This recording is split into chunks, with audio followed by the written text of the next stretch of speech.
Hello, and welcome to English Eve podcast, where English meets real life. I'm Sophia, and today, let me start with a playful question. Have you ever laughed just minutes after you felt angry? Like one moment you're upset and then suddenly, boom, you're laughing as if nothing happened? Emotions, can change faster than the weather in London. And that's exactly our theme today. Why control emotions? What difference does it make in our daily lives?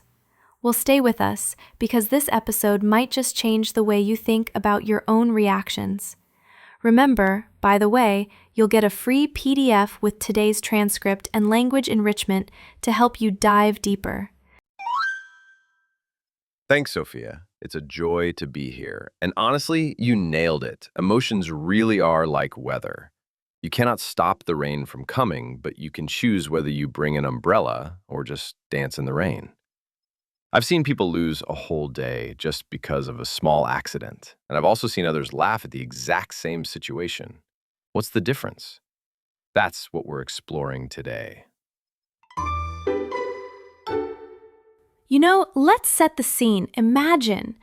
It's early morning, you step outside, and right then your bus just leaves without you. To make it worse, heavy rain starts falling from nowhere. Now, tell me, how would you react? Would you feel like screaming, or would you just take out your phone and capture the rain like it's a free piece of art? Right, that's the contrast I love. Some people get so angry, like the universe just planned against them. But others? They notice the beauty. They might take a photo, post it with a funny caption, and suddenly what could have been a bad morning becomes a memory worth keeping. It's not that the rain or the bus changed, it's the lens we use. Our emotions are like filters on a camera. Same picture, but totally different colors. That's powerful. But let me tell you one of my own little disasters. Every morning, my first ritual is coffee. It feels like my brain doesn't wake up without it. One day, I poured myself a fresh cup, sat down, and boom! The cup tipped over the table. Coffee everywhere. For a second, I was frozen. My heart said, Sophia, your day is ruined. But then, I just burst out laughing. I thought, okay, at least it didn't spill on my laptop. Oh, Sophia, I love that. And I can relate. I once spilled juice all over myself right before giving a talk. My shirt looked like modern art. Instead of panicking, I joked with the audience, well, this is what happens when fruit wants to join the conversation. And you know what? People laughed with me. Suddenly, the awkward moment became connected. That's the magic of controlling emotions.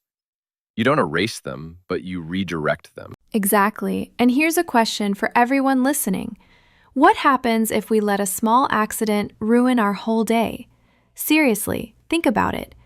If one spill or one rude comment can destroy the next 12 hours, then aren't we giving away our power?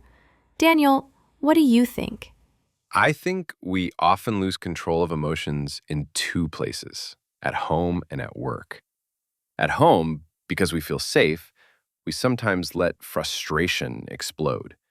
At work, because of pressure, we overreact to feedback or criticism.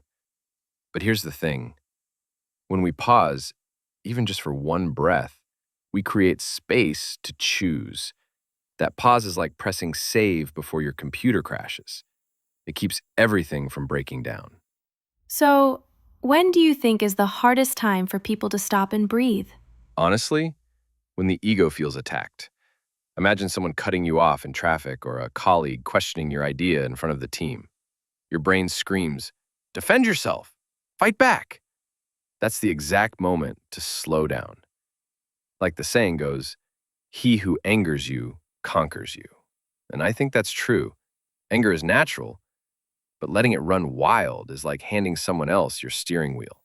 Okay, Daniel, but isn't that too idealistic? I mean, come on. If someone shouts at me in the New York subway, do I really have 2 minutes to pause and breathe?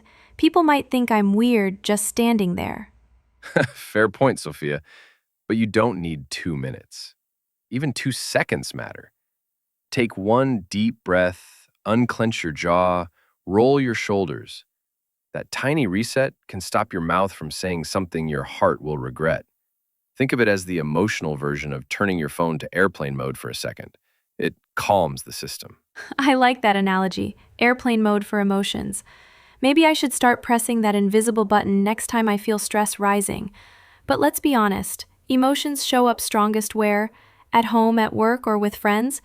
Where do you see people really struggling, Daniel?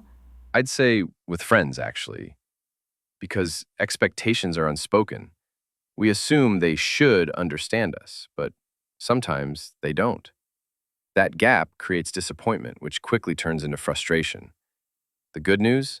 Humor can bridge that gap faster than logic. If you can turn a misunderstanding into a funny story, suddenly the tension dissolves. It's like pouring water on fire. That's a fresh way to see it. And maybe that's our first action point for today's listeners. Quick tip. Try to remember a small situation this week where you almost lost your temper. Ask yourself, could that moment become a funny story instead? Could you laugh at it later, or maybe even right away? Yes, that's the practice. Controlling emotions is not about pretending to be calm all the time. It's about rewriting the script. Instead of starring in a tragedy, maybe you choose to act in a comedy. Same stage, same scene, but different role. So, Daniel, let's step a little deeper. One of the toughest places to manage emotions is work. For example, I once got feedback from a colleague that sounded, harsh. My first reaction? Anger. But after cooling down, I realized, hey, this was actually a chance to improve. Still, I wondered, why does criticism feel like an attack on our entire self? That's such an important point. Feedback is information, but we treat it like judgment. Our brain often hears, "You're not good enough," but in reality, it's more like, "Here's a way to get better." I had a similar experience years ago. A manager told me my presentation style was too serious. At first, I was offended, but then I added humor to my talks. And you know what? People listen more. Sometimes emotions blur the gift hidden in the message. Well, easier said than done. When someone tells me, Sophia, you talk too much in meetings, my instinct is to defend myself. Like, wait, don't you see I'm adding value? But if I don't breathe, my emotions hijack the whole conversation. It's like giving the microphone to my ego instead of my wisdom. Okay, but Daniel, not everyone can flip a fight into laughter so quickly. Isn't that a little unrealistic? What if the problem is serious? True, not every conflict is funny, but every conflict has a choice. You can either fuel the fire or pour water on it. Humor is just one way. Another is silence. Another is a question. For example, instead of shouting back, you can ask, "Why do you feel that way?" That question can surprise the other person and shift the energy. Think of it as changing the soundtrack of the movie. You don't rewrite the scene, but suddenly the mood is different. That's interesting. So maybe it's not about controlling the other person, it's about controlling the tone of the moment. But let me challenge you here. Don't emotions make us human? If I always pause and control, am I not being fake? Great question. Controlling emotions is not pretending, it's choosing the most useful version of yourself. Imagine you're holding a glass of water. If you squeeze too hard, it spills. If you're too loose, it drops. The balance is in your grip. Emotions are like that glass. You don't throw it away, you just hold it wisely. Whoa, that's a fresh metaphor. Okay, let's bring in some real talk for our listeners. Daniel, what is the most surprising thing emotions have led you to do? Honestly, I once quit a job on the spot because I felt insulted. No plan, no safety net, just anger. Later, I realized it was the dumbest financial decision of my life. That's what happens when emotions drive the car and logic is tied up in the trunk. Emotions are powerful, but without direction, they crash. Yikes, that's a wake-up story. Okay, now I have to confess one. During college, I once sent a long, angry email at 2 a.m. to my professor. You know, the kind of email with paragraphs, bold words, everything. The next morning when I reread it, I felt like crawling under the table. Luckily, the professor never replied. I think he just ignored it as a student meltdown. But still, I learned never email when your emotions are the driver. Classic. And this is why we need what I call the 2-minute pause. Everyone knows Pomodoro for time management, but what about emotions? Before replying, before yelling, before hitting send, take 2 minutes. 2 minutes of silence can save you 2 months of regret. Okay, listeners, did you hear that? That's our mini reflect action. Next time you're about to react, try the 2-minute pause. Just breathe, count slowly, or even step out of the room. It may feel small, but it's like hitting reset on your emotional software. Yes, and let me add, practice in small things first. Don't wait for the big fight. Start with little annoyances. Someone cuts in line, your coffee is cold, the Wi-Fi is slow. Use those as training grounds. Emotional control is like a muscle. The more you exercise it, the stronger it becomes as well. We don't go to the gym only when we need to lift something heavy. We train daily so that when life throws weight at us, we're ready. Exactly. And you know, research shows that people who practice emotional regulation live longer, healthier lives. Their hearts handle stress better, and their relationships last longer. It's not just about happiness, it's about survival. Wow, that's a wake-up statistic right there. So listeners, remember, emotions aren't enemies, they're signals.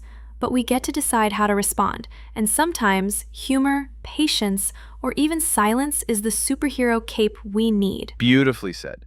Emotions are like waves. You can't stop them from coming, but you can learn how to surf. Everywhere. In the supermarket line, in traffic, in conversations with family. Life gives us free practice sessions every day. All we need is awareness. That's such a refreshing thought. So, friends, your starter kit today? Try humor when you can. Take the 2-minute pause when you need, and treat every small irritation as training. Because practice doesn't just make perfect, it makes peace. You know, Daniel, I have this little ritual at the end of the day. Before sleeping, I sit with my notebook and write down how I felt during the day.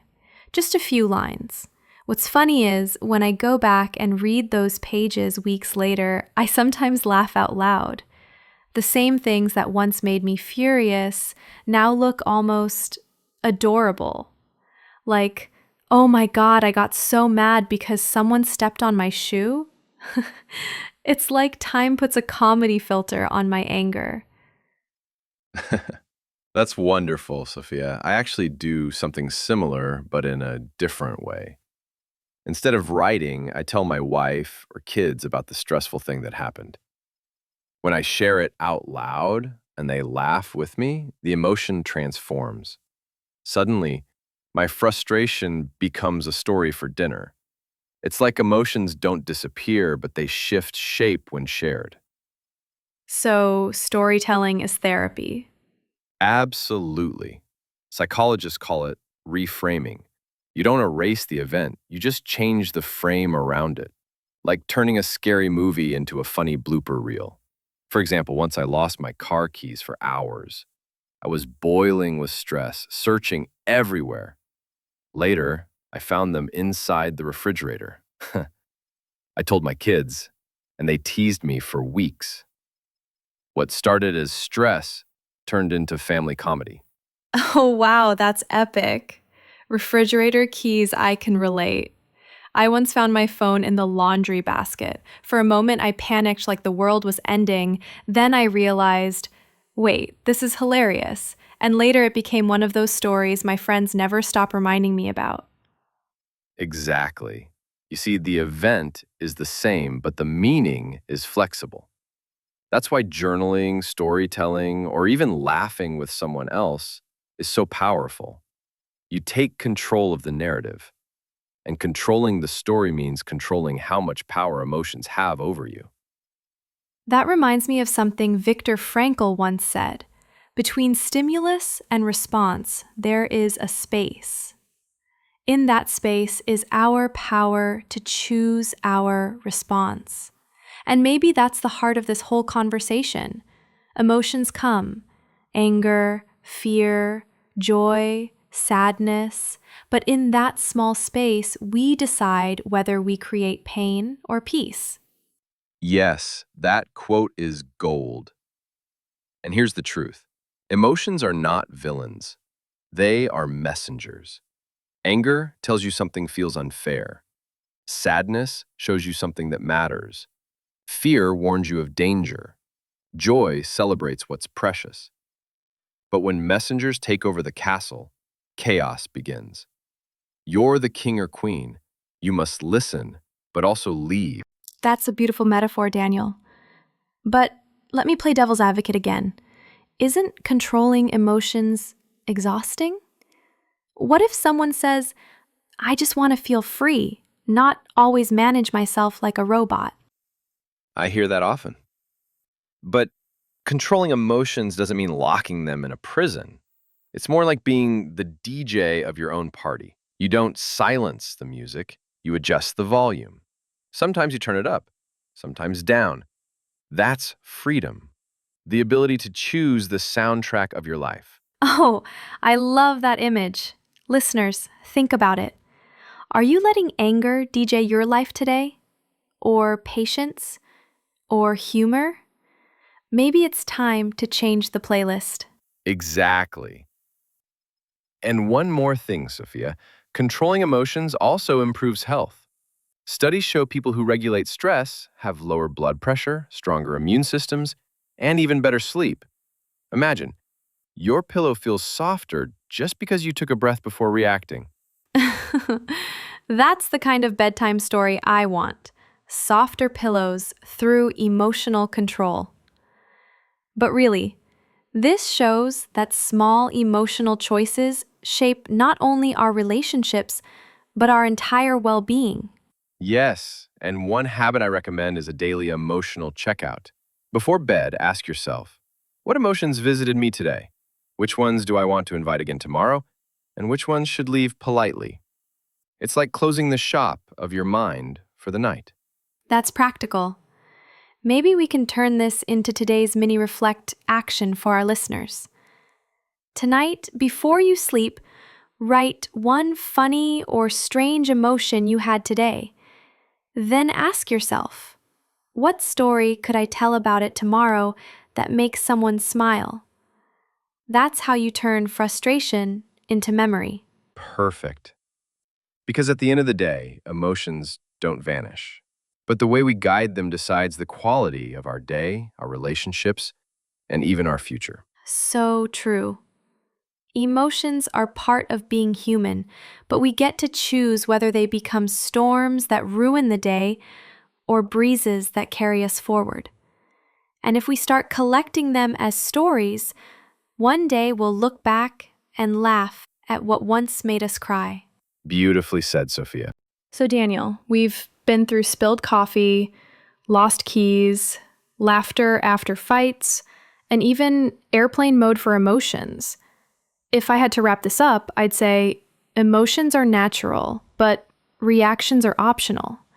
That little gap between what happens and how we answer, that's where our freedom lives. Exactly, Sophia. People often think controlling emotions means trying to be perfect, but perfection is not the goal. The goal is lightness. It's about not carrying anger all day like a heavy backpack. You can put it down. You can say, okay, this moment happened, but it doesn't own the rest of my day. Yes, I sometimes picture emotions like balloons. You can hold them tight until your hand hurts, or you can let some float away and keep only the colors you want to see. Imagine a day where you let anger float off, but keep laughter in your hand. That choice alone changes your sky. That's beautiful. And humor really is helium. It lifts. You don't deny the balloon exists, but you make it lighter. I think of all the arguments that ended not with winning or losing, but with a shared laugh. In those moments, the relationship mattered more than the emotion. Let's give our listeners something simple to carry home. Quick lesson number 1. Emotions are signals, not instructions. They tell us something, but we don't have to follow them blindly. Lesson 2. Humor and patience are free tools that turn storms into stories. Lesson 3. Control doesn't mean suppression. It means direction. Like a river guided by banks, emotions can flow without flooding. Yes. And here's one of my favorite reminders. We cannot direct the wind, but we can adjust the sails. Emotions are wind. They'll come strong or soft, hot or cold. But if we adjust our sails, the same wind can carry us forward instead of knocking us down. I love that. And maybe the biggest mindset shift is this. Controlling emotions doesn't make us less human, it makes us more human. Because we stop being slaves to every passing mood and start being authors of our own story. That's right. Imagine your life as a book. Do you want every chapter to be written by anger, frustration, fear? Or do you want to pick up the pen and add humor, compassion, patience? We can't erase emotions, but we can choose the narrator's voice. So, listeners, here's your mini reflect and action for today. Think back to a moment recently when you were angry or stressed. Now, imagine retelling that moment to a friend as a comedy, not a tragedy. What changes? What lesson appears? And we'd love to hear those stories. Because when you share them, you inspire others to see emotions differently too. Exactly. Have you ever turned anger into laughter or frustration into a funny memory? Share your stories with us. We'd love to read them. And don't forget, the free PDF transcript and language enrichment is waiting for you in the comments. To end, I just want to say, emotions are not enemies. They're energy. And when guided, they become strength. Beautiful. Thank you, Daniel, for your heartfelt stories and insights. Friends, remember, between stimulus and response, there is a space. In that space is our power to choose our response. And that's where freedom begins. And now, before we wrap up, let's take a moment to explore some useful words and idioms from today's episode. These will help you not only understand the story better, but also use them in your daily life. Vocabulary. 1. Reaction. The way someone responds to a situation or event. Example 1. Her reaction to the bad news was calmer than I expected. Example 2. My first reaction when I spilled coffee was to laugh instead of cry. 2. Frustrated. Feeling upset because something is not going as you want. Example 1. He felt frustrated when the bus left just before he arrived. Example 2.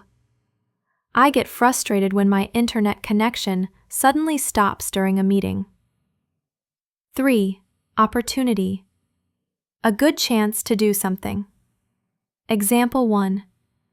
The negative feedback became an opportunity to grow. Example 2. Missing the bus gave me the opportunity to discover a small coffee shop nearby. 4.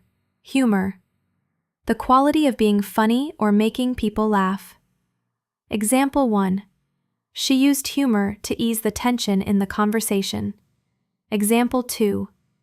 Finding humor in small mistakes makes life lighter. 5.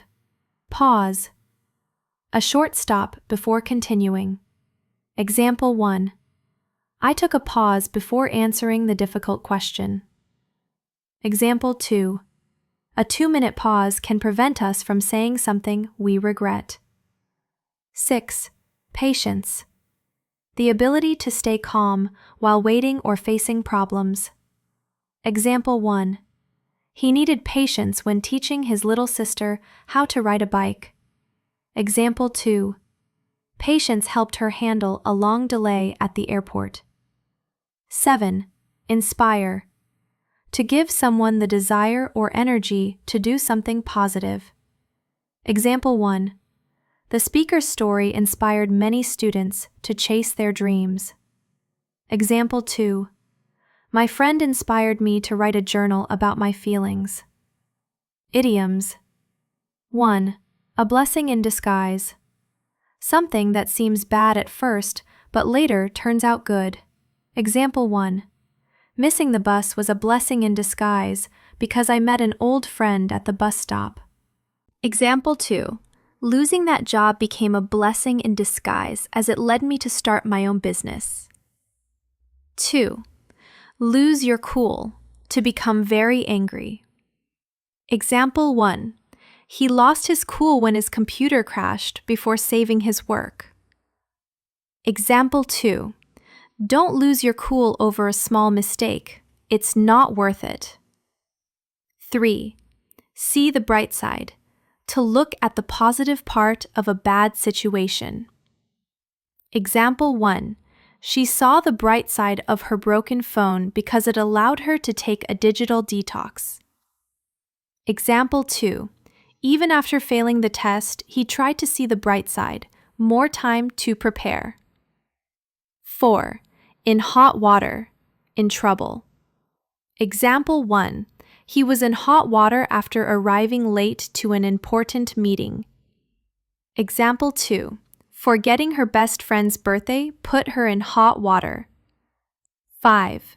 Roller coaster of emotions, having many strong emotions, up and down. Example 1. The first year at university was a roller coaster of emotions for me. Example 2. Watching that movie was like riding a roller coaster of emotions. Thank you for listening to the fresh and sincere sharing from Eve English, where English meets real life. Remember, emotions are natural, but reactions are a choice. If this episode inspired you, please subscribe, share, or comment. We would love to hear from you. Thanks again for watching until the end. To download the script, see the comments section.